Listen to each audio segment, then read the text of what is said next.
আসসালামু আলাইকুম ভিউয়ার্স।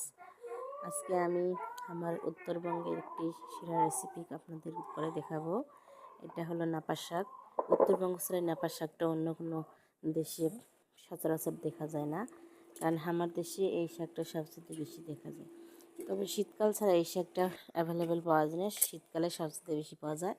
শাকটা দিয়ে আমরা এমন একটা রেসিপি বানাবো যাতে কোনো তেল মশলা পেঁয়াজ কিছুই লাগে না, শুধু একটু পরিমাণ মতো লবণ দেবেন, তারপরে বেকিং সোডা, মরিচ ফালি করে দেবেন, আর কিছুটা রসুনের কোয়া থেতলে নিয়ে পানি দিয়ে ঢেকে দেবেন।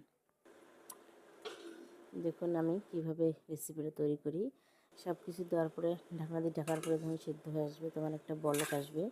বলকটা আসলে পানিটা টকবক করবে, এবং ভালোভাবে সিদ্ধ করে নিতে হবে শাকটা। সিদ্ধ করার পরে তারপরে কাজ হলো ঘুটনি দিয়ে ভালোভাবে ঘুরতে হবে। ঘুরতে এক সময় দেখবেন শাকটা সব মানে ডাঁটা সহ সবগুলো একদম গলে যাবে, নেলফার মতো হবে মানে তরকারিটা। দেখুন আমি কিভাবে ঘুরতেছি, ঘুরতে সম্পূর্ণ মানে ক্যালকাটা যখন হয়ে যাবে, সব শাকটা গলে যাবে, তখন মনে করেন আপনার রেসিপিটা তৈরি হয়ে যাবে।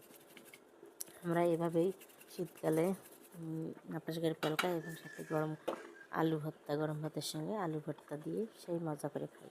আপনারা একবার টেস্ট করে দেখবেন। দেখুন কত সুন্দর পিছলে হয়েছে তরকারিটা।